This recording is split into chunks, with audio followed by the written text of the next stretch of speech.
বর্তমান যুগে দাঁড়িয়ে আমরা উপলব্ধি করি এখন জিনিসপত্রের দাম কতটা আকাশ ছোঁয়া বেড়েছে। আমরা বুঝতে পারি না যে এই পরিস্থিতির সাথে তালে তাল মিলিয়ে কি করে চলবো। কারণ এই পরিস্থিতির সাথে রীতিমতো টিকে থাকার জন্য বা বলতে পারো লড়াই করার জন্য যথেষ্ট পরিমাণ কিন্তু অর্থের প্রয়োজন হয়ে পড়ে। মূলত টাকাকে বৃদ্ধি করব কি করে বোঝা যায় না। আসলে দেখো, সবার রোজগার তো সমান মাপের নয়।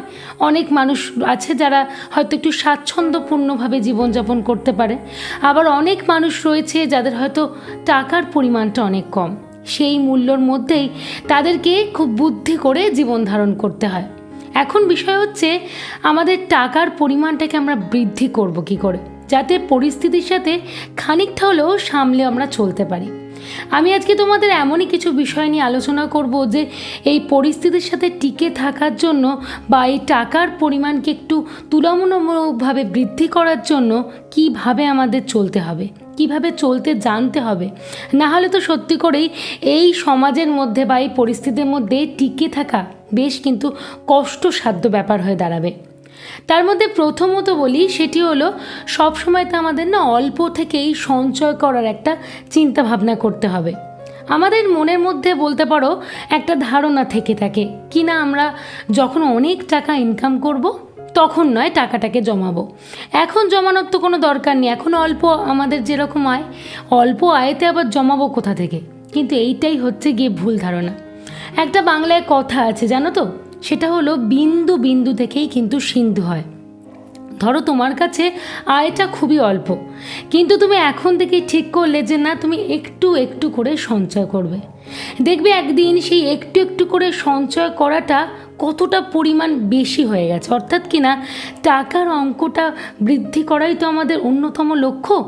সেই টাকার অঙ্কটাই একদিনই অল্প করে একটু একটু করে জমাতে জমাতে একটা বড় আকার কিন্তু ধারণ হয়ে গেছে। কিন্তু আমাদের ধারণা যদি এইটা হয়ে থাকে যে না, কবে আমরা একটুখানি ভালো অর্থ ইনকাম করতে পারবো, তারপরে সঞ্চয় করতে পারবো, তখন দেখবে আমাদের সময়টা কিন্তু আমরা অনেকটা পেরিয়ে চলে এসেছি। একবার যে সময়টা চলে যায় সেই সময়কে কি কখনো ফিরিয়ে আনা যায়?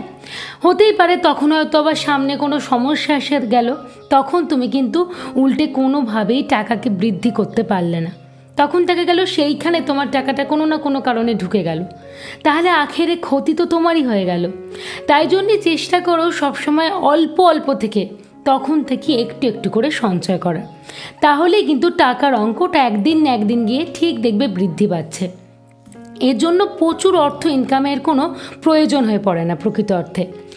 এছাড়াও দ্বিতীয়ত আরেকটি গুরুত্বপূর্ণ দিকের কথা বলি। সবসময় একটা কথা মাথায় রাখবে, সেটি হলো ধরো তোমার যেরকম আয় না, ব্যয়টাও সেরকম করার চেষ্টা করো। কোনো না কোনোভাবে ব্যয়টাকে বাড়িয়ে দেওয়ার চেষ্টা করো না। ধরো দেখা গেল যে তোমার আয় একটা সীমিত, তুমি সেই সময় হয়তো দুখানা জিনিস কিনতে, কিন্তু দেখা গেল যখন তোমার আয়টা একটু বাড়তে শুরু করলো, তখন তুমি ঠিক করলে যে না, এবারে আমি 4টে জিনিস কিনবো, বা সেখান থেকে 6টা জিনিস কিনে ফেললে। তার মানে তোমার কি হচ্ছে, তোমার ব্যয়টা কিন্তু দিনের পর দিন বাড়তে শুরু করছে।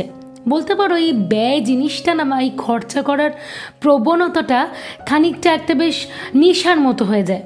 আমাদের হাতে যখন এই টাকা থাকে আমাদের কিন্তু উসখুস করে, আমাদের খালি বারবার মনে হয় না একটুখানি খরচা করলে কেমন হয়, একটুখানি খরচা যদি করি তো ক্ষতি কী আছে, আমার কাছে তো যথেষ্ট অর্থ রয়েছে।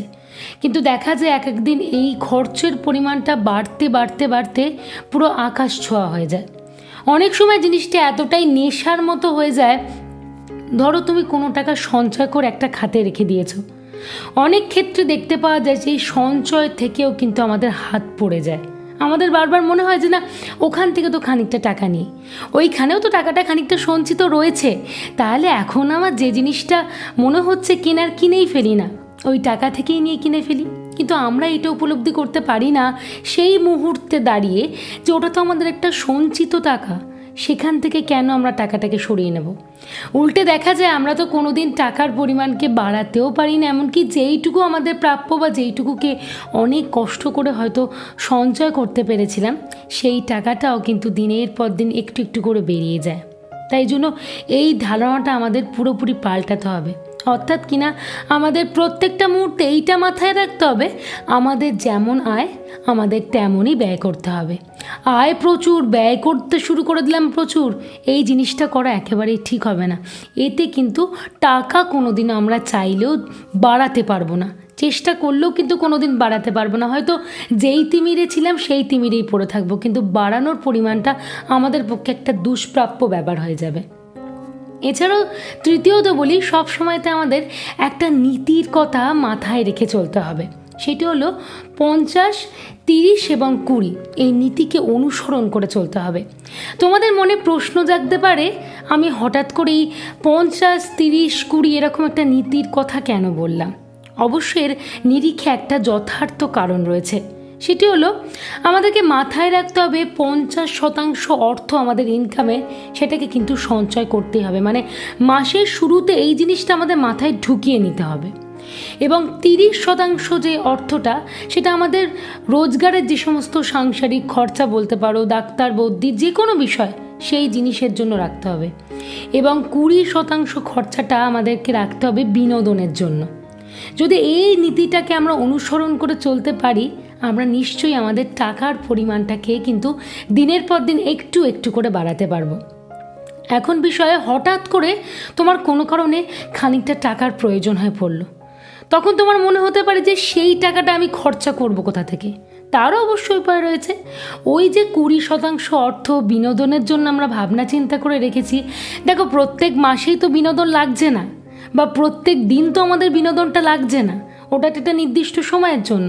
আমাদের তখনই বিনোদনের খাত থেকে কিন্তু টাকাটা নিয়ে দেনান দেওয়ার যেটা আমাদের প্রয়োজন, সেই প্রয়োজনের জন্য লাগাতে হবে। ঠিক আছে, 1 মাস নয় বিনোদন করব না, তার পরের মাসে আবার বিনোদনের জন্য ভাববো। আমাদেরকে বুঝেই কিন্তু আমাদের জীবন ধারণটাকে করতে হবে। আমরা না বুঝলে অন্য কেউ এসে কিন্তু এই জিনিসটাকে বুঝিয়ে দিতে পারবে না। যদি এইভাবে মেনটেন করে আমরা চলতে পারি, দেখবে লক্ষ্য করে মাসের শেষে তুমি কিন্তু টাকার পরিমাণটাকে দিনের পর দিন একটু একটু করে বাড়াতে পারছো। মানে 1 মাসে ধরো একরকম ছিল, পরের মাসে গিয়ে দেখলে সেই পরিমাণটা কিন্তু তোমার বাড়তে শুরু করেছে। তখন দেখবে নিজের মনের মধ্যে আনন্দ হচ্ছে যে না, একটা সময় হয়তো কিছুই বাড়াতে পারতাম না টাকার পরিমাণটা, কিন্তু যত দিন যাচ্ছে তুলনামূলকভাবে তো একটু না একটু হলেও বাড়াতে পারছি। এছাড়াও চতুর্থত বলি, সেটা হলো আমাদের যে টাকা সঞ্চয় যেটা আমরা করি, সেই সঞ্চয়টাকে না আমাদের বিভিন্ন খাতে সঞ্চয় করতে হবে। অনেকের ধারণা থাকে যে পার্টিকুলার ধরো পোস্ট অফিসে আমি টাকাটাকে জমাবো আর অন্য কোনো দিকের কথা ভাববো না। এটা পুরোপুরি ভুল। ধরো পোস্ট অফিসে তুমি অনেকটা টাকা এককালীন রেখে দিলে এবং হঠাৎ তোমার কোনো প্রয়োজন হয়ে পড়লো, তখন সবটা টাকা তুমি নিয়ে নিলে তখন কিন্তু তোমার মাথায় একটা বিশাল বড় চাপ এসে যাবে। তখন মনে হবে যে আমার সঞ্চয় বা আমার টাকা বৃদ্ধির পরিমাণটা তো কিছুই হচ্ছে না। কিন্তু তুমি যদি সব কিছুকে চারপাশে একটু ছড়িয়ে ছিটিয়ে সঞ্চয় করো, মানে পোস্ট অফিসে খানিকটা রাখলে, খানিকটা ব্যাংকে গিয়ে ফিক্সড ডিপোজিট করলে, খানিকটা আবার LICতে রাখলে, এইভাবে চারপাশে যদি ছড়িয়ে দাও, তখন কিন্তু তোমার মনের মধ্যেও একটা আলাদা জোর তৈরি হবে। তুমি এটা বুঝতে পারবে যে না, আমার টাকাটা তো বিভিন্ন খাতে ছড়ানো রয়েছে, বা এখান থেকে আমাদের একটু একটু করে কিন্তু টাকার পরিমাণটা বৃদ্ধি পাচ্ছে। আর সব সময় না খুঁজখুজ করে টাকা সঞ্চয় করতে যাবে না। মানে হুট করে মনে হলো অল্প একটু টাকা গিয়ে পোস্ট অফিসে রেখে দিলাম, এই জিনিসটা না।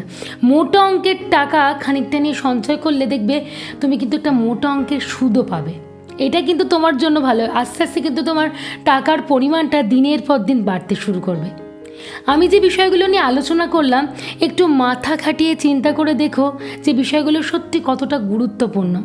সত্যি যা দিনের পর দিন সময় আসছে, বা আগামী দিনেও এমন একটা সময় এসে হাজির হবে, তখন সত্যি টাকা জমানো বা টাকাকে বৃদ্ধি করব কি করে, এই জিনিসটাই কিন্তু মাথায় রাখা আমাদের পক্ষে মুশকিল হয়ে দাঁড়াবে। তাই জন্য কিছু বুদ্ধি করে, কিছু রাস্তাকে অবলম্বন করে বা কিছু নিয়মকে যদি আমরা ফলো করে চলতে পারি, তাহলে কিন্তু নিশ্চয়ই আমরা আমাদের টাকার পরিমাণকে বৃদ্ধি করতে পারবো। তখন কিন্তু আর কোনো সমস্যা আমাদের জীবনে আসবে না।